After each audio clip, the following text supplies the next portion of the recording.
So, engineer, the way I understand, are you categorically saying that our authorities are not prepared?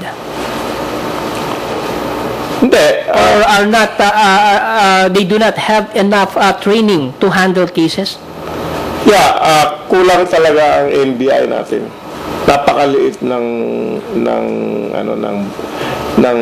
miyembro ng NBI para mabantayan mabuti ang corruption. Yung gusto man ni President Aquino na malabanan ang corruption, pero wala siya nung means na titindig sa korte na na maraming kasi ang corruption nangyayari sa iba-ibang sektor ng society. Yes. Different levels. Hindi lang sa government, pati sa sa public. No? Yeah. And the only way na mamataan mo lahat yan, kailangan mas malaki ang NBI. And then sila nagse-set up na mga sting operation. Kagaya dun sa Amerika, minsan, kunyari, bibili sila ng drugs. Sino yung mga nagbebenta na nila lahat yun, na nakukuha nila lahat yung ebidensya at saka dun sa mga kalokohan ng military, meron din FBI dun sa nagbabantay sa mga military. Kasi padalas yan, hanggang ngayon nangyayari, meron mga sundalo, pag nanakaw sila ng armas o kaya yung mga sikreto ng technology, binebenta nila sa labas. No? Sino huhuli nun? Kung di FBI. Sa police naman, ganun din yung corruption ng mga police. Kung tumatanggap sila sana ng lagay, ang FBI meron sila mga high-tech na camera, yung kaya yung omnidirectional na microphone. Nakukuha niya yung, kahit na malayo, yung sound lang sa isang lugar na hindi nakukuha yung mga paligid na outside noise, ibang noise, no? Ganon din yung mga video camera nila. Minsan parang lang yun, parang bitonis lang na maliit. Pero malinaw yung kuha niya ng no? Tapos wireless transmit lang yung nakukuha niya.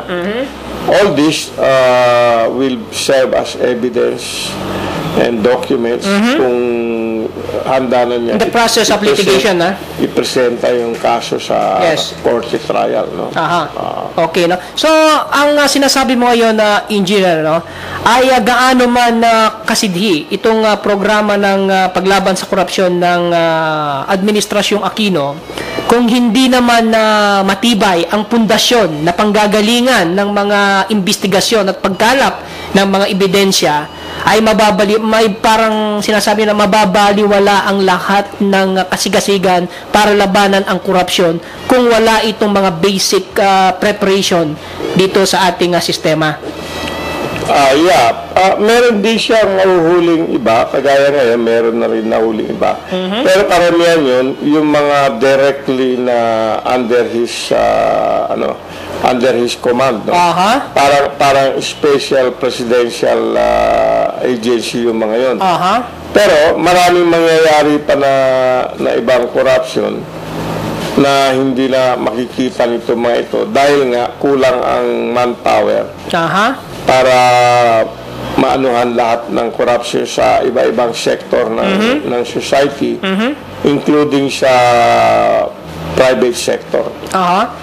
So sa bagay sa paliwanag mo, mukhang hindi lang sufficiency ng personnel ang problema, kung hindi maging yung preparasyon nga, yung training nila kung paano ang tamang pagkalap ng ebidensya. Dahil kadalasan sa ngayon, pag nagkaso ka sa isang otoridad o yung sangkot sa corruption ay nababaliwala sa korte dahil nga sa hindi sapat yung ebidensyang naiaharap kung sino man yung nagsasampa ng kaso. Yung mga sumbong-sumbong lang ng mga individual. Usually, hindi tatayo yun sa trial kasi hindi sila well-versed sa sistema ng legal system. hindi kagaya ng FBI, parang nag-aral sila ng konting law.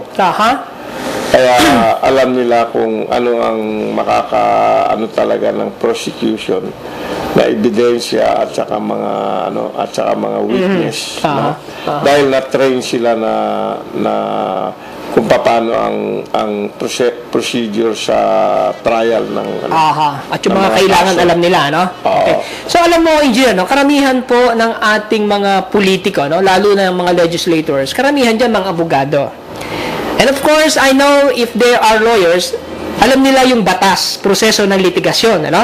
At sigurado ko, naniniwala ako na alam nila kung ano yung mga titindig na ebidensya sa isang kaso. Pero ang tanong ay, bakit hindi kaya nila ini-endorso ang mga bagay na dapat kailangan para ma-prosecute ang sino mang gumagawa ng korupsyon? Hindi kaya ito dahil sa hinahayaan nilang maging ganun ang batas, dahil sila mismo lalabag sa batas na iyon? Yeah. Very true yun. Kasi nakita nga nila yung mga flaw ng sistema. Yes, So, maaaring hindi nga sila interested na i-check, iayos. Na iayos yung dahil sila ang number one na violator sa mga sa mga batas na And then maybe wala kasing parang nagbibigay ng tawag pansin na marinig ng publiko para i-clamor na ng publiko mismo na ayun pala ang solusyon bakit hindi nyo gawin yan? Tama. Kung nangyari yun, then mapipilitan silang ayusin. I-adapt yung kailangan na gawin para maayos yung problema. Hanggang ngayon paulit-ulit yung mga problema na yan. Ang dami na ubus na oras ng Congress at Senate mag-investigate na most of the time wala rin nangyari. Dahil sa loopholes nga. Dahil nga hindi maganda yung nung mga allegation. Yes, at saka yung mga batas na sumusuporta mukhang butas-butas para di ba? So maganda yung binanggit mo ngayon na Engineer, no? Siguro nga kaya hindi nila inaayos yan dahil sabi mo nga ay walang sumisigaw, walang nagsasalita sa mga isyong ito. Kaya tamang-tama, dahil sa pagkakataong ito ay siguro ito yung simula na dapat magsalita na rin ang taong bayan na ito pala yung kailangan, bakit hindi nyo gawin? Samantalang mga abogado kayo, alam nyo yung sistema ng litigasyon dito sa Pilipinas at alam nyo ang mga kakulangan ng mga batas na kasalukuyan, di ba? Bakit hindi nyo ginagawa? Dahil walang nagsasabi na ayusin nyo ito. So maganda itong pagkakataon ngayon, Engineer, dahil unang-una galing sa inyo ng Americans for a Better Philippines bilang tanda ng inyong pagmamahal dito sa ating bansa para maayos ang mga sistemang mali dito sa ating bansa. Kaya tama-tama, narito ka't nagsasalita ngayon na sana'y nakikinig ang ating mga legislators at siyempre kahit na itong ating mga simpleng mamamayan na nakikinig, sana'y makisa at ibig sabihin ay iparating din nila sa kanilang mga partikular na local governments, di ba? Sa kanilang mga legislators na ito pala yung problema, narinig namin sa Americans for a Better Philippines, bakit hindi nyo ginagawa? Totoo ba ang sinasabi ngayon sa programang MATE na kaya hindi nyo inaayos yan ay dahil kayo ang numero unong tagalabag ng mga batas na yan? Ang natin ngayon, ang platform natin ngayon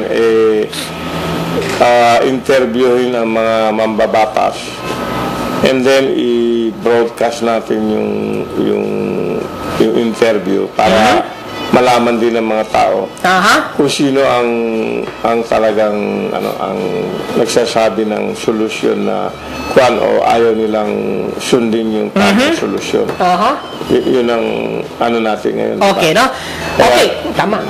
Tama, no? So, abangan nyo rin po yan, So, hindi lang po tayo matatapos ngayon dito sa ating programa, kung ang mga politiko po na nais nating imbitahan na hindi talaga makadalo sa ating programa, ang plano po namin ni Engineer Art ay sila na ang aming pupuntahan at i-interviewin sa mga isyong ito.